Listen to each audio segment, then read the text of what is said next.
Details చూసుకుంటే operation Sindoor సందర్భంగా ప్రకటించిన ఆకస్మిక కాల్పుల విరమణ ఒప్పందం కాశ్మీర్ సమస్య పరిష్కారానికి సాయం చేస్తానన్న అమెరికా అధ్యక్షుడు డొనాల్డ్ ట్రంప్ ప్రతిపాదనపై కాంగ్రెస్ సీనియర్ నేత రాజస్థాన్ మాజీ ముఖ్యమంత్రి అశోక్ గెహ్లాట్ తీవ్ర ఆందోళన వ్యక్తం చేశారు. ఈ పరిణామాలు ప్రమాదకరమని ఆయన అభివర్ణించారు.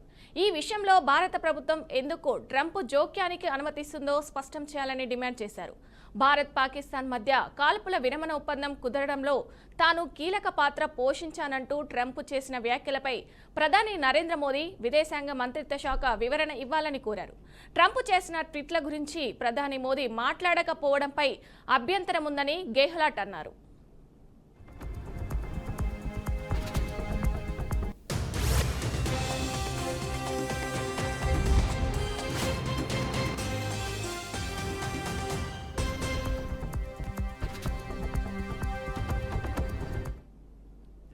సిమ్లా ఒప్పందం ప్రకారం మరో దేశం జోక్యం చేసుకోరాదని స్పష్టంగా ఉన్నప్పటికీ ఇప్పుడు ట్రంప్ రంగప్రవేశం చేశారని గెహ్లాట్ గుర్తు చేశారు. భారత ప్రభుత్వ సమ్మతితోనే ట్రంప్ ఈ విషయంలోకి వచ్చారా లేదా అన్నది మాకు తెలియాలన్నారు. కాశ్మీర్ విషయంలో ట్రంప్ జోక్యానికి అకస్మాత్తుగా ఎందుకు అనుసరించాల్సి వచ్చిందో దాని వెనుక ఉన్న నిర్బంధమేమిటో ప్రభుత్వం వెల్లడించడం లేదని ఆయన విమర్శించారు.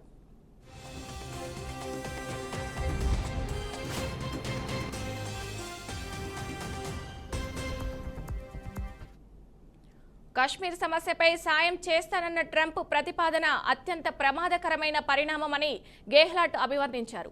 ఆపరేషన్ సింధూర్ను రాజకీయ లబ్ధి కోసం ప్రభుత్వం వాడుకుంటుందని పరోక్షంగా విమర్శించారు. సాయుధ దళాల్లో దశాబ్దాలుగా దేశ ప్రతిష్టను ఇనుమడింపజేశామన్న కాంగ్రెస్ ప్రభుత్వ హయాంలో 1965, 1971 పాకిస్తాన్తో యుద్ధాలు జరిగిన వేళ కూడా సైన్యం విజయవంతమైందని గెహ్లాట్ గుర్తు చేశారు. मेरे से बाद में आप सबके दर्शन हो रहे हैं, अच्छा लग रहा है आपसे बात करके। जैसा आप जानते हैं कि प्रधानमंत्री जी ने कल राष्ट्र को संबोधन किया, बहुत निराश किया। बातें बहुत अच्छी कही उन्होंने, कुछ वादे भी किए हैं फ्यूचर के लिए कि फ्यूचर में क्या पॉलिसी रहेगी देश की, आतंकवाद को लेके भी, एटॉमिक एनर्जी को या एटॉमिक बम को लेके भी सब बातें उन्होंने कही, अच्छी बात है। पर जो पूरा देश इंतजार कर रहा था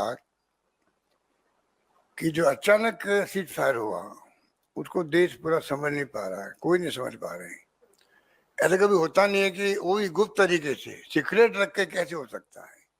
पब्लिक डोमेन में बात आती है कि हम चर्चा कर रहे हैं युद्ध कैसे रुके, हम भी नहीं चाहते युद्ध करना, क्योंकि सबसे अच्छा काम सेना ने ये किया, जिनको हम सब सलाम करते हैं। उन्होंने जो है पहले दिन ही जो अटैक किया उसमें ना सिविलियन कोई जगह पर और ना कोई पाकिस्तान के सैनिक अड्डों पे भी नहीं किया, जबकि दुश्मन देश है वो अटैक कर सकते थे। सिर्फ और सिर्फ 9 जगह चुन करके उन्होंने अटैक किया जो आतंकवाद के अड्डे थे। तो पूरी दुनिया में इसकी तारीफ हुई और जो कुछ सेना कर रही थी सब अप्रिशिएट कर रहे थे। पहलगाम में जो घटना हुई तो जो लोग రైట్, ఇక ఇదే అంశంపై మరింత సమాచారం మా ప్రతినిధి బస్వరాజ్ అందిస్తారు. బస్వరాజ్. విజయ, ఏదైతే అంటే దేశ ప్రధాని జాతిని ఉద్దేశించి మాట్లాడిన క్రమంలో కాంగ్రెస్ సీనియర్ నేత అదేవిధంగా రాజస్థాన్ మాజీ ముఖ్యమంత్రి అశోక్ గెహ్లాట్ అయితే కొంత అభ్యంతరం వ్యక్తం చేసిన పరిస్థితులు కనిపిస్తున్నాయి. అయితే ఆపరేషన్ సింధూర్ పేరిట ఏదైతే యుద్ధం చేశామో పాకిస్తాన్తో, ఈ అంశంలో ట్రంప్ జోక్యం ఏంటి, ఎందుకు ఇన్వాల్వ్ కావాల్సి వచ్చింది, ఎందుకు కేంద్ర ప్రభుత్వం లేదా భారత ప్రభుత్వం దీన్ని గోప్యంగా పెట్టింది, ప్రధాని ఎందుకు దీనిపైన వివరణ ఇవ్వలేదని ఒక అబ్జెక్షన్ అయితే చేయడం జరిగింది. అయితే గతంలో కూడా యుద్ధాలు జరిగాయి. కాంగ్రెస్ హయాంలో 1965, 71లో 2 సార్లు యుద్ధం చేశాం. అప్పుడు కూడా 2 సార్లు పాకిస్తాన్ పై మేము గెలిచాం. అయితే అప్పట్లో ఎవరు కూడా ఇన్వాల్వ్మెంట్ లేదు అని చెప్తున్న పరిస్థితి కనిపిస్తా ఉంది. అయితే ఈ యుద్ధాన్ని ఏదైతే బీజేపీ ప్రభుత్వం అంటే రాజకీయ లబ్ధి కోసం వాడుకుంటుందా, ఇలాంటి వాతావరణం మంచిది కాదు.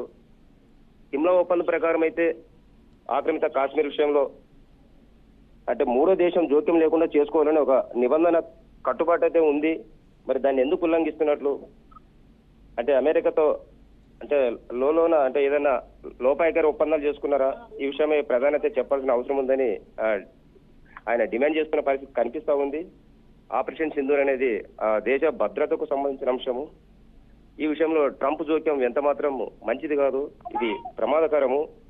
మరి దీన్ని ప్రధాని వివరంగా చెప్పాల్సింది ఉంది, ప్రజలకు వివరణ ఇవ్వాల్సిందని అశోక్ గెహ్లోట్ అంటే కాంగ్రెస్ తరఫున అయితే డిమాండ్ చేస్తున్న పరిస్థితులు కనిపిస్తున్నాయి. మరి ఈ అంశంలో అంటే భారత ప్రభుత్వం కావచ్చు లేదా బీజేపీ ప్రభుత్వం మరి ఎలా స్పందిస్తుందో చూడాల్సిన అవసరం ఉంది. జయ, థ్యాంక్ యూ బసవరాజ్.